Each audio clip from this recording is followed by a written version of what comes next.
Sabe o que dói mais do que palavras? O silêncio. Aquele tipo pesado que se instala quando a sua própria família concorda, sem dizer nada, que você não pertence àquele lugar. Ontem à noite, tivemos uma daquelas reuniões de família no domingo. Achei que fosse sobre a aposentadoria do papai ou talvez o mais novo drama da Bianca. Mas, em vez disso, minha irmã se virou para mim com um sorriso no rosto e disse: "Ninguém quer você aqui. E meus pais?" Eles apenas concordaram com a cabeça. Nenhum pingo de hesitação, nenhum protesto, nenhuma defesa. Apenas concordância. Eu não discuti, não gritei. Apenas me levantei, passei por eles como um fantasma e fiz minhas malas em silêncio. Agora é de manhã. Estou acordando no sofá do meu amigo, sem cheiro de café da manhã, sem olhares de julgamento, apenas 39 chamadas perdidas das mesmas pessoas que disseram que eu não importava. Engraçado. Agora eles de repente se lembram de que eu existo, e isso muda tudo. Crescendo, aprendi cedo que ser a filha do meio significava ser invisível. Minha irmã mais velha, a Bianca, era a realização dos sonhos deles, a beleza da família, a que trazia troféus e aplausos. Meu irmão mais novo, o Lucas, era o caçula, barulhento, bagunceiro e de alguma forma sempre perdoado.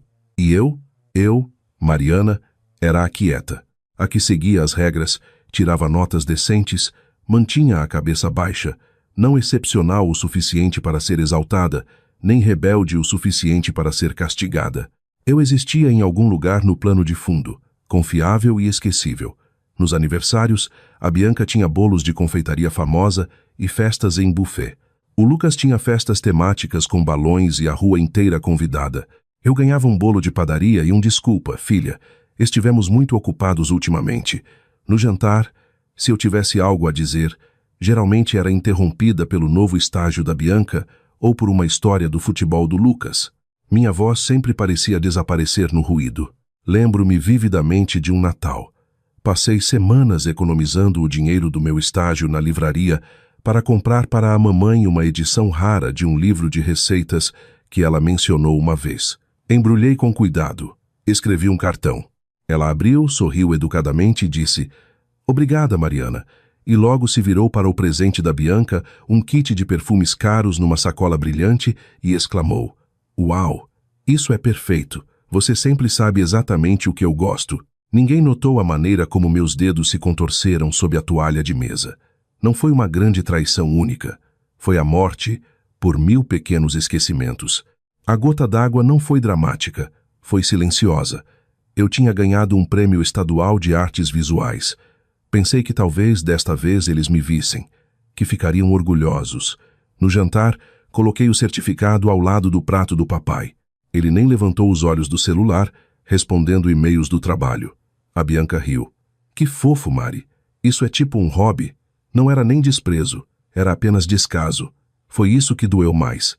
Não o ódio, não a raiva, mas a indiferença. Comecei a guardar as coisas para mim, minhas vitórias, meus medos, meus pensamentos, porque qual era o sentido de falar se ninguém realmente ouvia? Eu não estava amarga, não naquela época, apenas cansada, quieta, anestesiada, mas lá no fundo, eu tinha esse desejo silencioso de que um dia eles se arrependessem de me ignorar. Eu não queria vingança, eu só queria importar. Foi isso que fez a reunião de família de ontem à noite doer de um jeito diferente. Não veio do nada. Foi o carimbo final em uma longa lista de rejeições. E agora, pela primeira vez em anos, eu não estava me sentindo anestesiada. Eu estava me sentindo lúcida. Minha irmã Bianca nasceu com um holofote que nunca parecia desligar. Não era só que ela fosse bonita, com aquela genética abençoada dos Albuquerque que todos comentavam. Não era só que ela passava nas provas sem estudar muito. Era a maneira como o mundo, especialmente nossos pais, se curvava em direção a ela como se ela fosse a gravidade. Quando a Bianca entrava na sala, as conversas mudavam. Mesmo se eu já estivesse falando, de repente todos se viravam para ela, reagindo a ela, rindo de qualquer bobagem que ela dissesse. Nos eventos da escola, meus pais levavam flores para a apresentação de balé da Bianca ou para a formatura do inglês dela. Quando eu passei no vestibular para uma universidade federal, a mãe disse: "Ah, que bom, querida", e voltou a rolar o feed do Instagram, vendo as fotos da viagem da Bianca. Tudo na nossa casa parecia feito sob medida para ela. Horários de jantar baseados na academia da Bianca, férias em família, para onde a Bianca quisesse ir. Até o layout da sala foi alterado para que a poltrona favorita dela tivesse a melhor visão da TV. Quando eu tentava pedir algo, uma viagem de fim de semana com amigos, permissão para fazer um curso de pintura, sempre se tornava uma negociação sobre o tempo da Bianca, as necessidades da Bianca. Talvez outra hora, Mariana, sua irmã está numa fase difícil. Seja compreensiva. Não era apenas favoritismo, era órbita. O resto de nós girava em torno dela, e a parte mais doentia, a Bianca sabia. Ela usava isso como uma coroa. Ela não precisava ser má comigo, porque ser gentil era opcional. O silêncio dela, sua indiferença casual, seus sorrisinhos de canto quando eu levava bronca, eram suficientes. Parecia que ela gostava de saber que tinha poder, mesmo sem precisar usá-lo. E quando ela usava, era sempre sutil. Ela acidentalmente levava o crédito por algo que eu fiz ou esquecia de mencionar meu nome quando alguém elogiava um esforço conjunto. E quando eu reclamava, ela lançava aquele olhar inocente. Você é tão sensível, Mari. Essa frase, você é muito sensível, era uma arma, usada para descartar, desacreditar, desvalorizar, usada para me fazer questionar minha própria realidade, e eu acreditei por anos. Fiquei me perguntando se talvez eu fosse mesmo casca fina, mas agora, olhando para trás, não, eu não estava imaginando, eu estava acordando.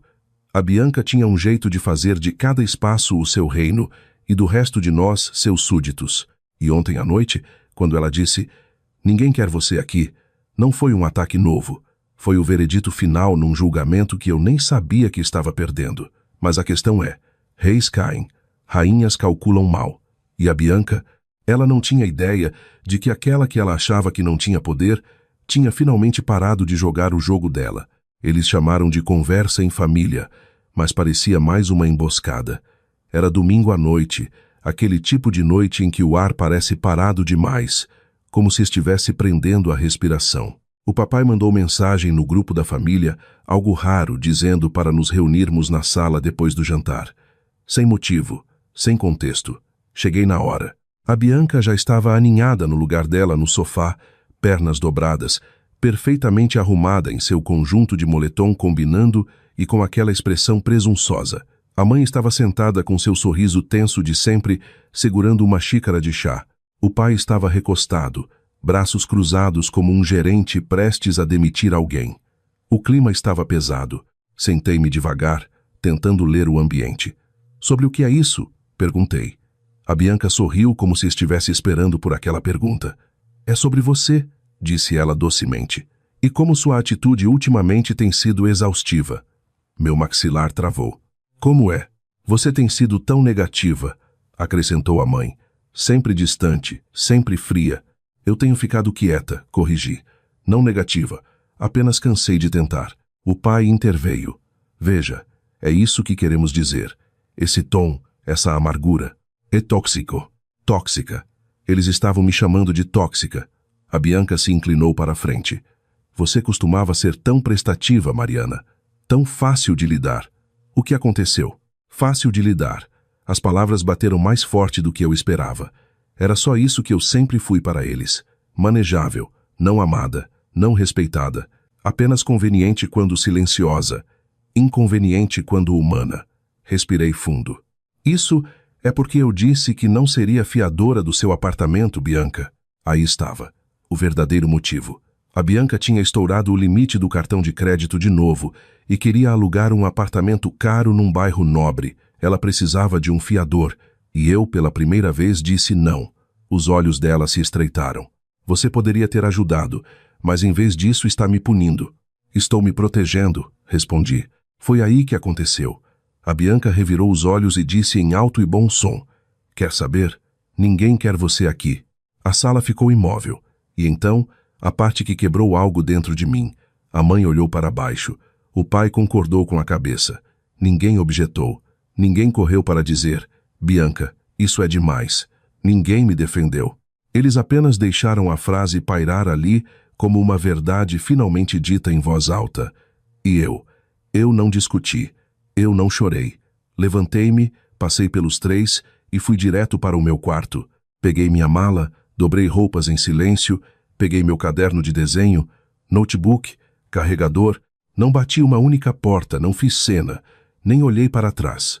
Se eles achavam que eu era um problema, eu me removeria da equação. Saí de casa 30 minutos depois sem dizer uma palavra, e nenhum deles me parou.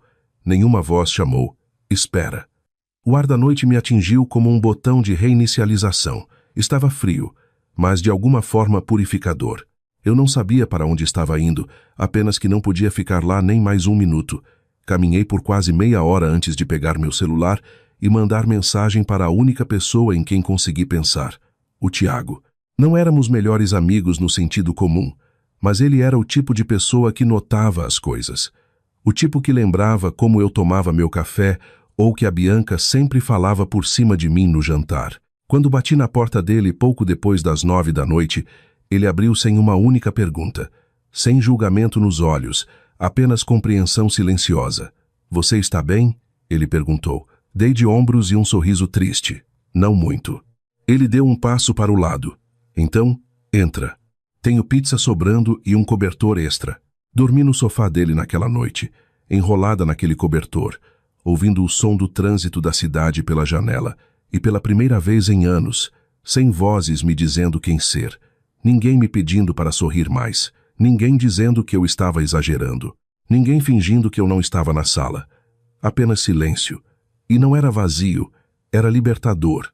Acordei tarde na manhã seguinte, com a luz do sol entrando pelas persianas e o cheiro de pão na chapa no ar. Então vi meu celular. 39 chamadas perdidas. Meu coração parou. Não só da Bianca, da mãe, do pai, do grupo da família, de números desconhecidos. A calma que eu sentira minutos antes rachou levemente. Por um momento, pensei que alguém tivesse morrido. Sentei-me, ainda segurando o cobertor, rolando pelas notificações. Chamada perdida, mãe. Chamada perdida, pai. Chamada perdida, Bianca. SMS da mãe. Por favor, nos ligue. É urgente. SMS da Bianca. Volta para casa agora. A mudança foi chocante. Uma noite atrás, me disseram que eu não era desejada. Agora todos imploravam para falar comigo. Não respondi. Ainda não. Em vez disso, levantei, fiz um café na cozinha pequena do Tiago e sentei no chão de pernas cruzadas, encarando o celular, vendo as notificações chegarem. Pela primeira vez, eu não estava correndo para consertar as coisas. Não estava pedindo desculpas só para manter a paz. Eu estava assistindo ao desespero deles. E era estranho quão pouca culpa eu sentia, porque lá no fundo eu sabia que dessa vez a crise não era minha para resolver. Ao meio-dia, já tinha contado 57 chamadas perdidas. Eles não estavam apenas ligando, estavam desesperados. As mesmas vozes que concordaram silenciosamente quando a Bianca disse: "Ninguém te quer aqui agora", deixavam mensagens de voz como se eu fosse a única pessoa na Terra que pudesse consertar algo. Eu não atendi. Ainda não. Rolei pelas mensagens de texto. Mãe, Mariana, por favor, não é o que pareceu. Só nos ligue. Pai, você está sendo infantil. Pare de nos ignorar. Precisamos que você venha para casa. Bianca, eu sei que dissemos algumas coisas, mas você está exagerando. Então, uma nova. Bianca, volta para casa agora. Tem algo errado. Precisamos de você. Lá estava de novo. Precisamos de você. A mesma família que passou anos me tratando como uma peça sobressalente, agora agia como se eu fosse uma peça fundamental sem a qual não podiam viver. Esperei. Deixei eles suarem. Pela primeira vez, eu era quem tinha o poder. Finalmente, respondi com 2 palavras. O que aconteceu? A resposta veio em 1 minuto. Mãe, a identidade da Bianca foi roubada. Alguém limpou a conta bancária dela. Fizeram empréstimos no nome dela. O banco congelou tudo por suspeita de fraude. Eles precisam de um contato de emergência ou do co-titular para verificar a assinatura e liberar o acesso presencialmente. E seu nome é o único na conta, de anos atrás, quando você ajudou ela a abrir. Pisquei. Espera, o quê? Aquela conta. Lembrei-me. A Bianca implorou para eu ser co-titular ou avalista quando ela fez 18 anos, porque ela não confiava nos nossos pais com as informações financeiras dela e precisava de alguém maior de idade para assinar junto, já que ela não tinha renda na época. Naquele tempo, fiquei lisonjeada. Ela me pediu. Pensei que talvez ela me valorizasse. Ela não valorizava. Ela só precisava de alguém para assinar um papel. Agora, anos depois, o sistema do banco ainda me tinha listada como a chave para desbloquear tudo. E, de repente, eu não era apenas a irmã dela. Eu era a única saída dela. Aquela ironia. Tinha um gosto melhor que vingança. Recostei-me na almofada do sofá e encarei a mensagem. Ela não sentia minha falta. Eles não me queriam de volta. Eles precisavam de mim. Há uma diferença. Uma grande diferença.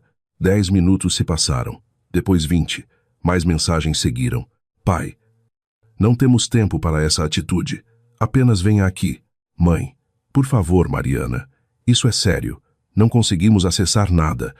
Ela está desmoronando. E então a Bianca. Você vai mesmo me deixar passar por isso sozinha? Depois de tudo? Quase ri. Depois de tudo?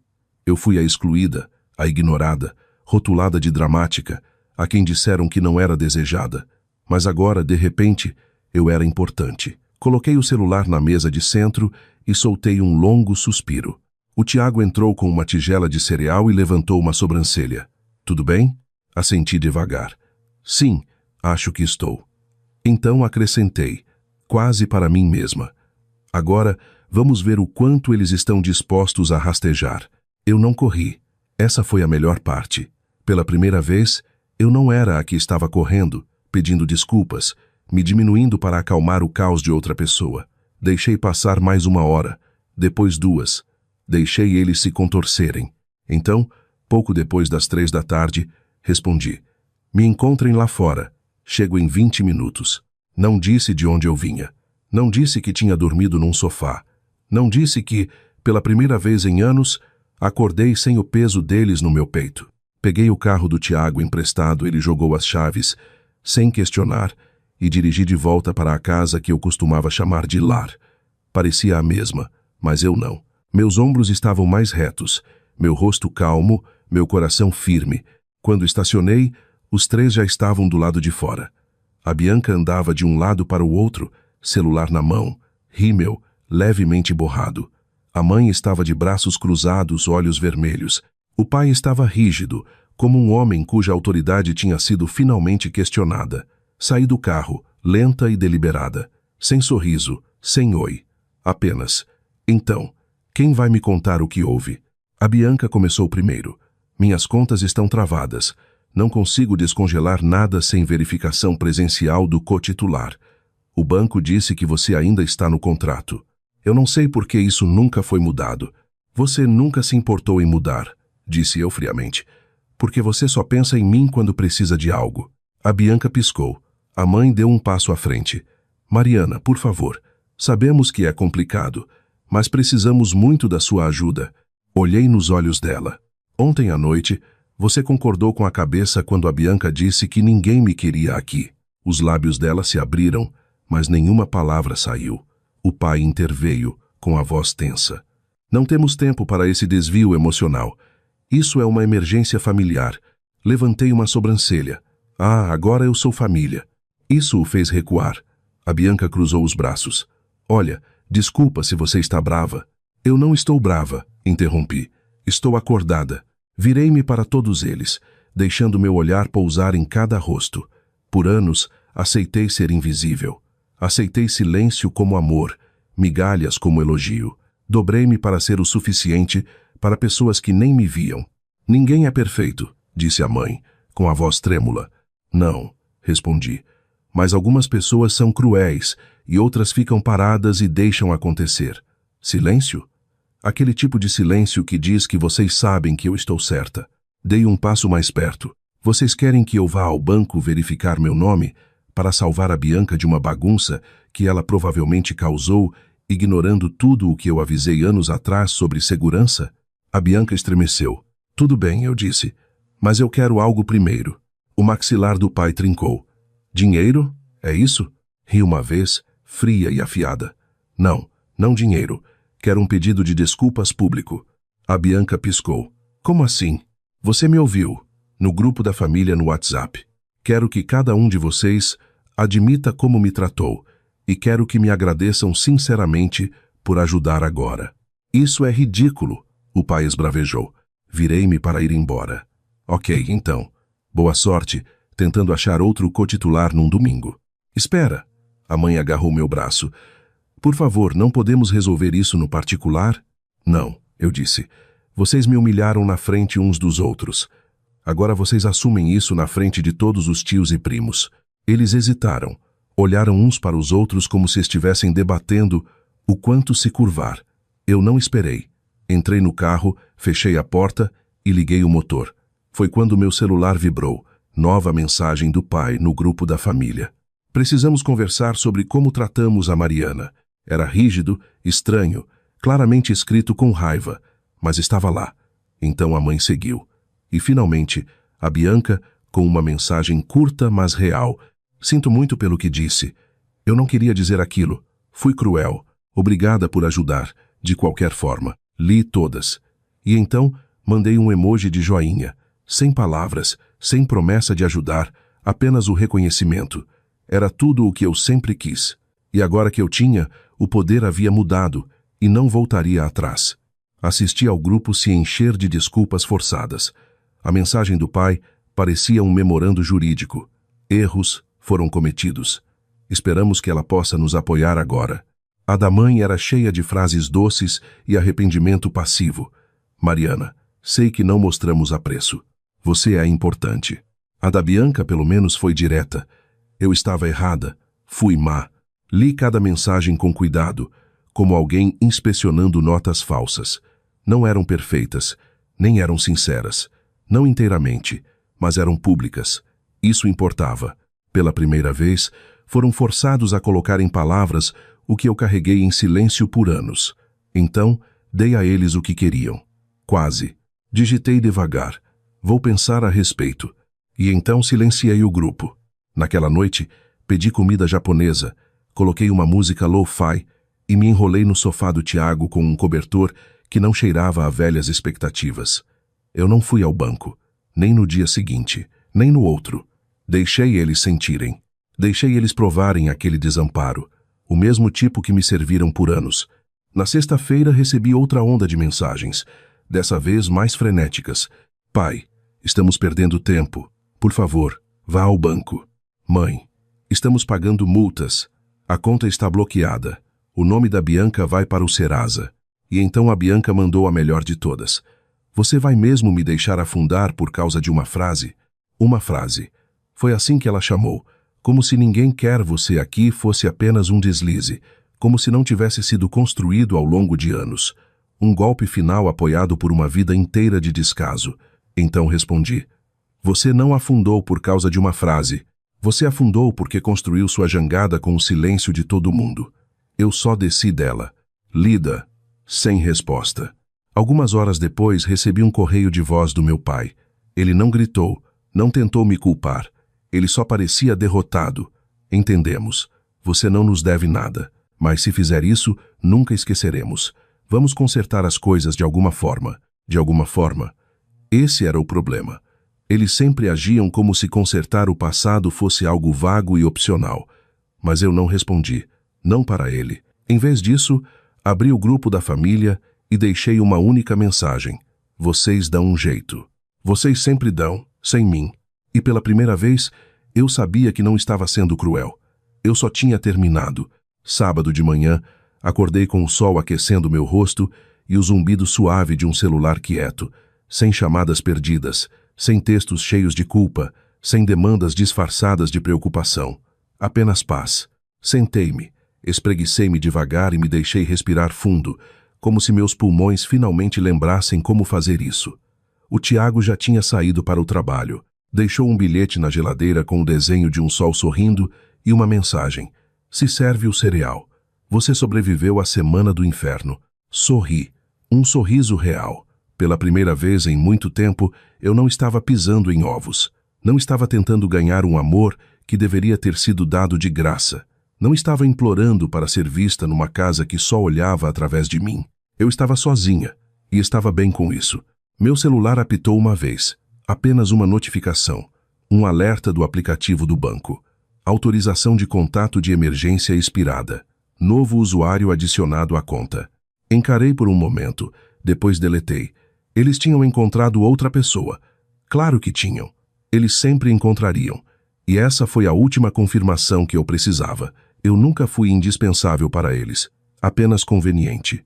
Saí para a pequena varanda do apartamento, enrolada no cobertor, tomando café instantâneo numa caneca lascada. A cidade zumbia lá embaixo. Carros, vozes, vida. E pela primeira vez, eu não estava me preparando para o próximo golpe. Eu estava apenas existindo. Teria sido fácil fantasiar sobre vingança, querer que o mundo deles desmoronasse sem mim. Mas eu não precisava disso. A coisa mais poderosa que eu podia fazer era viver bem sem eles. Porque a verdade é que eles podem nunca dizer as palavras que eu precisava ouvir.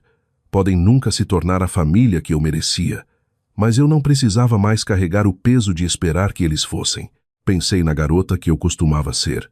A que se sentava nos jantares de família em silêncio, que se editava para ser alguém menor, mais quieta, mais fácil de ignorar.